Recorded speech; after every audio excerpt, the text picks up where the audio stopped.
ng Armed Forces. Josefa C. Berbigal.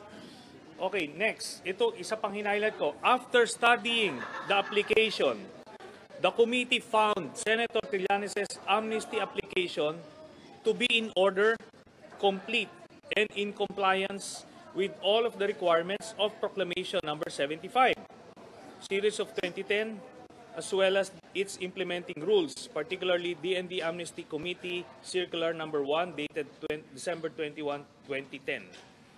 Nandiyan yan. Thus, the DND Ad Hoc Amnesty Committee recommended Senator Trillanes' amnesty application, among others, for approval through DND Ad Hoc Amnesty Committee Resolution Number 2, a copy of which is here to appended. So maliwanag na sinumpaan ni Colonel Berbigal na ako ay nag-apply personally at ako ay nag-admit ng guilt at yung aking application ay prinoseso ng ad hoc committee ng amnesty. Tapos ito ay nirekomenda for approval at eventually na-approve. Next. Ito naman ay ang kopya ng affidavit ni former Undersecretary Honorio Ascueta. Siya yung chairman ng DND Ad Hoc Amnesty Committee. Ito yung nagproseso ng lahat ng mga aplikante. And I will read the part ng kanyang affidavit. As such, the amnesty applications which were recommended for approval by the committee, including that of Senator Antonio F. Trillanes IV, underwent the necessary and the applicable procedures set in Proclamation Number 75 and DND Circular. So maliwanag, ito yung sa chairman. So, ano yan? Kumbaga, we presented 4 affidavits of 4 witnesses, documentary evidence to support yung aking claim na ako ay nag-apply ng amnesty at na-comply ko lahat ng requirements and therefore valid ang amnesty na ibinigay sa akin. Ngayon, meron na naman sinabi si Mr. Duterte na pahabol kahit wala doon sa kanyang proclamation na hindi naman daw napirmahan ni Presidente Aquino yung Proclamation 75. So ito po yung copy ng Proclamation 75. And ito po ay pirmado ni President Aquino. Di ba? Pirmado niya yung proclamation. Ngayon ang sinabi, yun daw amnesty certificate ko raw ay hindi pirmado ng Presidente. Hindi po yun ang constitutional requirement. Ang constitutional requirement, ang magbibigay ng amnesty ay ang Presidente, pero yung pipirma ng whatever certificate, pwedeng i-delegate yan. Ang proof niyan, meron po tayo nakuha ng isang amnesty certificate ng based dun sa nabigyan ng amnesty for the 1987-1989 coup attempts. Okay? Ito, ang pumirma dito noong 2001 ay si Mr. Alvin Dance, Secretary Angelo Reyes, Commissioner Remedios Balbin, Secretary Jose Lina, Secretary Simeon Datumanong. Ito ay mga members ng National Amnesty Commission. So sa madaling salita, lahat ng certificate ay hindi kailangan presidente ang pumipirma. Ganito lang kasimple yan. Common sense lang po ito ha. Kasi kung nagkaroon po ng pagkakataon in the future na may amnesty na ang nag-avail po ay 1 milyon na tao. Proclamation lang po ang kailangan ng presidente pirmahan. Yung pipirma nung certificate kahit sino ng designated. Kasi imagine nyo, 1 milyon na pipirma. Ito nga si Mr. Duterte, hindi na nga makabangon ng ng mahigit 4 na oras siguro eh. Pipirma pa siya ng 1,000,000, di ba? So, sabi ko nga, hindi ko nga alam talaga, sa totoo lang, kung saan na ito nakuha yung mga naipasa nila sa, sa bar. So, ako ay talagang nagdududa na nakapasa nga sa bar itong mga taong ito. Anyway, yan yon. Lahat na nung argumento, binasag na natin. Wala nang lusot talaga. Pero meron na naman, bago itong si Mr. Calida, sinabi niya ay hindi naman daw totoo na napanotaryo ko yung aking petition sa Korte Suprema. Kasi wala naman daw abogadong pumasok dito. O ito na naman, so pusoy na naman. Ayan, nandito po yung abogado, may date stamp dyan, September 5. 5:22 p.m. Okay, naka-video po yan. Pero ito yung so yan. Totoong abogado, totoong nag-notarize. So wala nang kumbaga lahat ng mga butas wala dito sa kampo namin, kundi na kila Calida at kay Duterte yung butas-butas na mga argumento.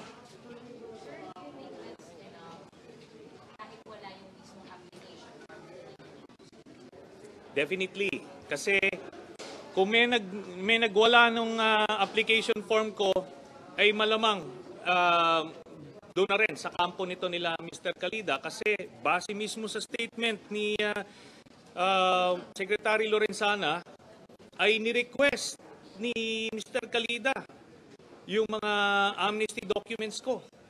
Tapos 2 weeks after, sinasabi niya na nawala na. Okay? At ang present lang nung kabilang kampo ay isang certificate or certification ng isang lieutenant colonel na sinasabing may amnesty application can no longer be found. Ni wala nga nagsabi sa mga testigo nila na hindi ako nag-apply. Okay? So, dito nyo makikita kung gaano nila babaliin yung mga batas at mga reglamento natin para lang ipitin yung mga kalaban nila sa politika.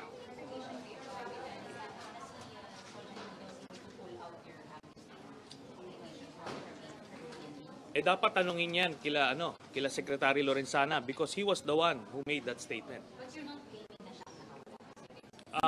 Sa akin, regardless na kasi may mga nagpatotoo na mga testigo. Yun mismong, ito si Colonel Berbigal, active officer yan ng Armed Forces. At aside pa to dun sa nasaksihan ng mga kababayan natin na video nung actual application ko, ito yung mga dokumentong pwedeng tanggapin ng korte. Sir, with these documents na isubmit mo dun sa korte, confident kayo na never mapagbibigyan na yung hirit na DOJ na mag-issue ng warrant of arrest? Sa patas na labanan, talagang walang paraan para mag-iba ng desisyon sa patas na labanan. And then itong si Colonel Berbigal, nag-voluntaryo siya or in-encourage niyo, pinag-usapan na gumawa ng ganito affidavit? She was basically compelled by the court na magbigay ng testimonya. At to be fair sa Armed Forces, hindi nila pinigilan si Colonel Berbigal. Yung AFP leadership was duly informed. Hindi nag-violate itong si Colonel Berbigal ng whatever chain of command. She followed everything in accordance to the processes.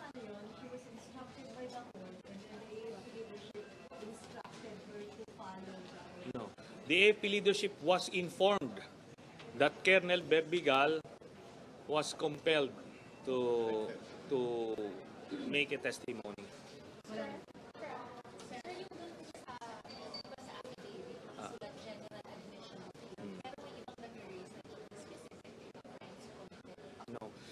Yun po ang requirement nung Proclamation 75. Hindi yan hindi yan namin inimpose. Yan yung hiningi nila sa amin. Okay? Dahil nga sa kanilang prerogative yan eh. So sabi niyo kung sa patas na paraan, so duda pa rin kayo na.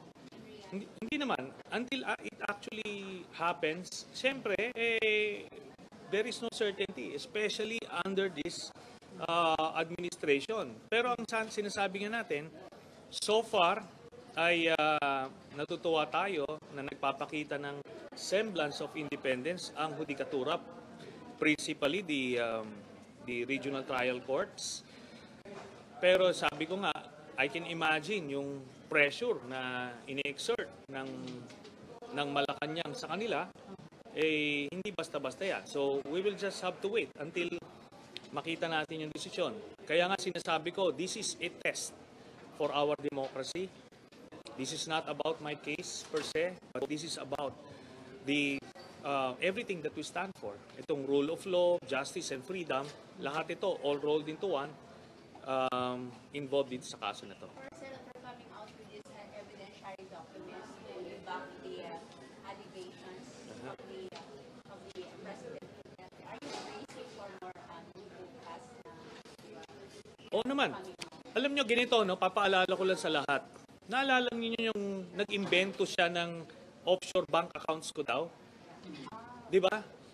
Na-imagine nyo, gagawin ng presidente yon, mag-iimbento siya ng isang aligasyon sa akin na blanco ko talaga. Pero, di ba? Tuloy pa rin. Ito na naman, panibago ito. Hindi ito ihinto. May tama to sa utak eh. Na-obsess ito sa akin. So, for whatever reason, hindi ito ihinto hanggang sa isa sa amin ay babalandra. Di ba? And so far, nakatayo pa rin ako.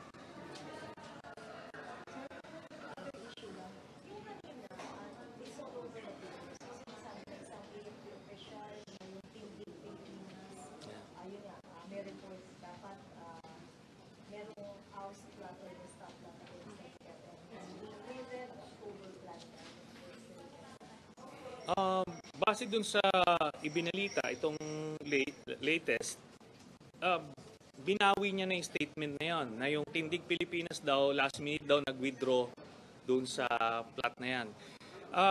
Alam nyo, ano yan, sinabi ko na rito, Rinisenta, kaharap nyo yung mga miyembro ng Tindig Pilipinas, sinabi ko nga hindi kami sasama sa mga komunista. Not now, not ever. And on the contrary, si Duterte mismo yung sleeping with the communists eh. Nung pag-upo niya, binigyan niya ng mga posisyon sa kabinete. Pinalabas niya yung mga leader ng mga NPA na ilang sundalo na matay bago na huli. Tapos, hanggang ngayon, ilang mga kadre ng komunismo o mga komunista ang nasa iba't ibang departamento ng gobyerno hanggang ngayon. So kung meron ditong nakikipagsanib sa mga komunista, si Duterte yun. At alam niya ng mga sundalo. Ngayon, ako, sinabi ko na, simulat sa pool, ako pa yung nag-warn sa kanila, tignan nyo yung presidente nyo. Halos lumuhod kay Joma Sison. Tas ngayon, babalik na rin, hindi na ubra eh. No? But to the credit of the intelligence community, alam naman nila that there is no such connivance with the communists. Kami pa. No, lalo na, di ba? Kung yung mga komunista, ang plano niyan, simulat sa pool, pabagsakin yung gobyerno. Since 1960s, ang isang objective lang ng mga komunista ay pabagsakin yung gobyerno. So it shouldn't be a surprise to them kung may mga plano yan ng ganyan. Pero kung kasama ba yung Tindig Pilipinas and more so yung mga magdalo ay definitely walang ganyan, walang katotohanan yan. At makita nyo yung mga activities ng mga nakaraan, hiwalay talaga ang Tindig Pilipinas, hiwalay ang magdalo dyan sa mga komunista na yan. Sir, pero just to be clear lang, pero yung Tindig, magdalo ibang group, walang ganitong plano? Wala. All right. Sinasabi ko na eh. Kung matatanggal sa pwesto ito si Mr. Duterte, ito ay dahil kinuha na siya ng, hindi ko masabing Diyos kung Diyos kukuha sa kanya. No? Basta kung saan man siya mapayapa or ay dadamputin siya ng ICC. Yan yung mga paraan para mawala ito si Mr. Duterte. Ngayon, kung magkakaroon man ng mga insidenteng kagaya ng EDSA 1 or EDSA 2, wala sa kamay ko yan. Hindi pinaplano yan. Senator, can you please give us an update on your lawyer's legal moves? Kanina di ba ikaw niya ito ng filing? Tony? Ay. So, anyway, binigyan kami ng 5 days to comment doon sa reply yan, reply.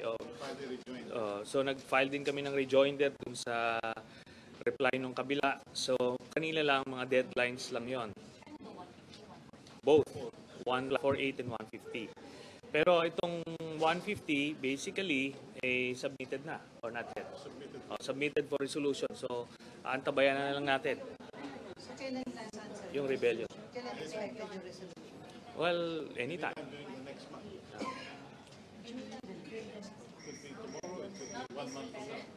Well, sana. Sana makuha natin. So, submitted for... Yes. These are supporting documents doon sa final namin kaninang maga.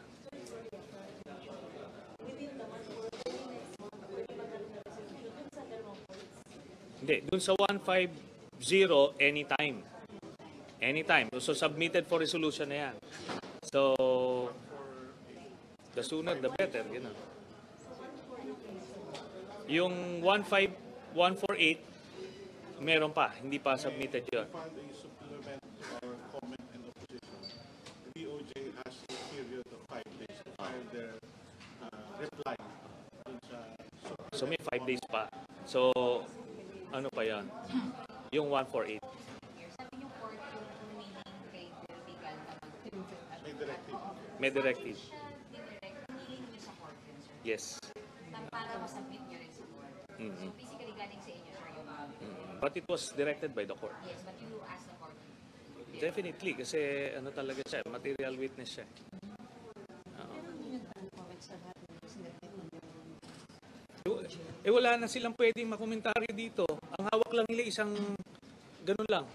Isang certificate lang na wala nang sinabi nga na can no longer be found. Can no longer be found. Wala pang sinasabi doon na hindi ako nag-apply.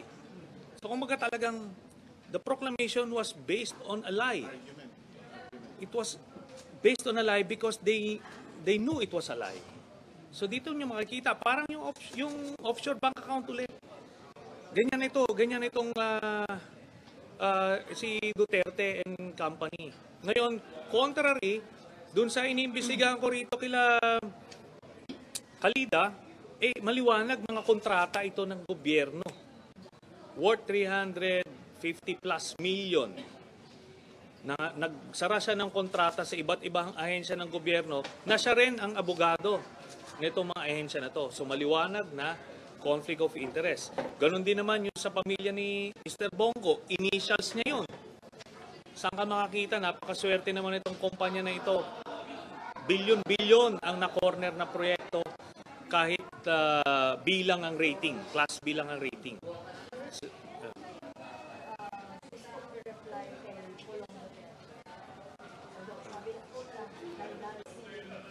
So, yun na nga. Ang sa akin dito, di ba? Basically, sinabi niya na totoo yung tattoo sa likod niya. Di ba? Kasi ang daling i-disprove nun eh. Di ba? Ang daling i-disprove niyan. So, could have shown that noon, ngayon, at hindi niya pwedeng mabura yan kasi may ano yan eh. Magkikeloid pa siya niyan. At ano to, yung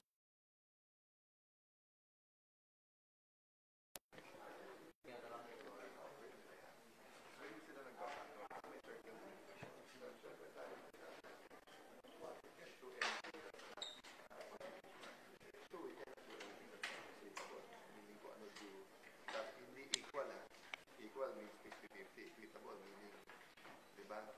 60-40 equitable. one of those things na parang halimbawa ayaw mo benta kotse mo, gusto ko, tapos araw-araw kinakanta. Oo, paano ito? Ito ba yung kailangan? Pero one day, you just wake up. Sige, ayos. Contract kami for, contract kami, except hindi nga natapos.